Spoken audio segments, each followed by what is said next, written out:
Hello guys, just a quick video. I just wanted to give you a bit of a story behind my fundraiser. Kind of conscious that the lighting's strange and making my eyes look red right now. I can assure you everything's okay, if that's going to be the case. But yeah, just to give you some of the background as to why have I set up this fundraiser, what's the motivation, why do you need to go and raise money for this? It's not something you would be doing anyway.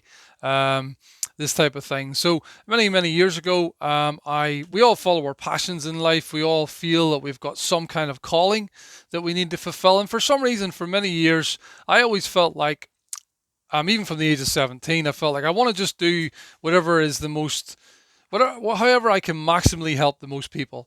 I always had that sense, and physio came from that. Exercise therapy, you enjoy exercise, physio and personal training.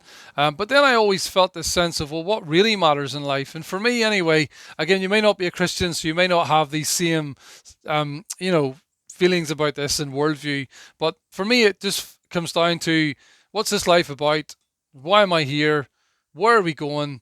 If there is an answer to them things, then they are the most important questions. If you think there is no answer, it doesn't really matter to you. But if you feel there is an answer to them things, then can we find out what that is? So for me, I feel that I have, after 21 years, I'm very convinced.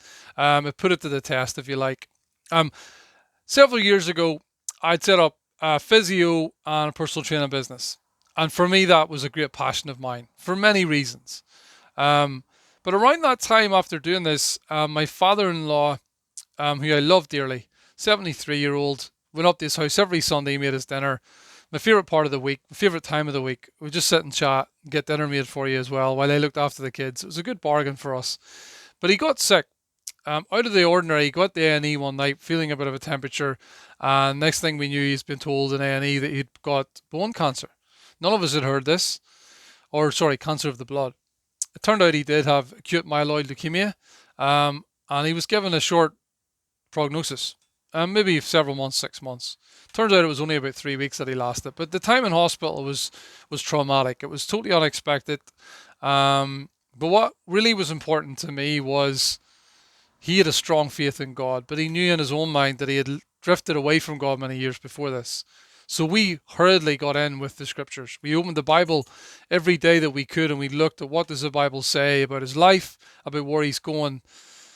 He changed, he repented, he responded to the scriptures for the most part. And I'll leave any decision making up to God. But it was the most valuable contribution I felt that I could ever make in my life, was that moment in his life. And I thought to myself, I said at church that week, through tears, I need to get in before people get to that situation, before someone gets to the end, because we don't know when our end's going to come. We're like a mist that appears and then vanishes. But before we get to that point, I've got to get in there and offer someone the words of Jesus. If you reject them, that's so be it. That's absolutely fine. That's your own prerogative. But if we believe this, we've got to respond to this today and give ourselves the best chance possible. The words of eternal life. So I feel like the world around us is lacking in hope. People have no real meaning in their lives. They don't have any firm anchor that they can cling to. And when they deal with stress and anxiety and depression, low mood and fear, they've nowhere to turn to. So my goal behind this fundraiser is to have one dedicated day per week to get out and meet all them people. Not that long ago, I decided that I wanted to do this very thing.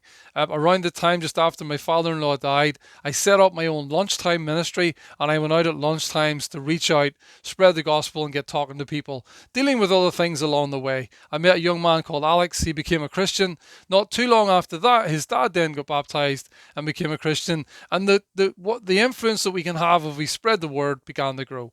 And I realized just doing that at lunchtimes made that much difference. How much more if I can get one dedicated day per week to develop that Bible Guide ministry, resources and so on, but also to do this. So this is a little bit of the background, the motivation, feeling called to do more, knowing that life is busy. Getting more time means more people will be helped, and ultimately more people will be saved. So this is a little bit of the background. Hope that helps us. You'll find the link below. Anything you give will be incredibly helpful. Thank you so much, and I'm sure I'll have some other follow-up videos very soon. Thanks everyone. Speak soon. Bye-bye.